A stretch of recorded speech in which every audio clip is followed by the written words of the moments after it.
PVC 24 এর পক্ষ থেকে সবাইকে স্বাগত জানাচ্ছি। আসসালামু আলাইকুম। আমাদের আজকের ভিডিওর বিষয়, বাংলাদেশে পাওয়া গেল বিরল খনিজ, দখল নিতে চীন যুক্তরাষ্ট্রের লড়াই। চলুন জেনে নেওয়া যাক আজকের খবর।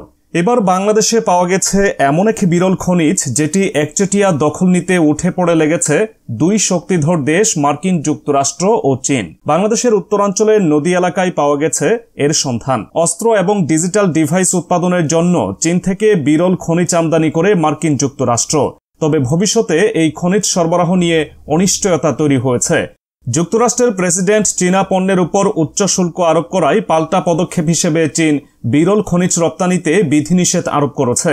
নিউ ইয়র্ক টাইমসের 13 এপ্রিলের প্রতিবেদনে জানানো হয়েছে, চীনের বাণিজ্য মন্ত্রণালয় 17টি বিরল খনিজের রপ্তানি সাময়িকভাবে স্থগিত করেছে, যার মধ্যে রয়েছে সামারিয়াম, টার্বিয়াম ও ডিসপ্রোসিয়াম, যা মার্কিন প্রতিরক্ষা শিল্পের জন্য অত্যন্ত গুরুত্বপূর্ণ।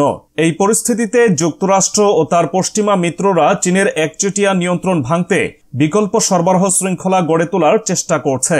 এর মধ্যেই বাংলাদেশের নদী বালু, সৈকতের বালু ও কয়লা খনি থেকে বিরল খনিজের সন্ধান পাওয়া গেছে, যা এই খাতে নতুন সম্ভাবনার দ্বার খুলে দিয়েছে। বাংলাদেশ ভূতাত্ত্বিক জরিপ অধিদপ্তর জিএসবি জানিয়েছে, দেশের বিভিন্ন নদী ও কয়লা খনি থেকে ল্যাব টেস্টে বিরল খনিজের উপস্থিতি পাওয়া গেছে।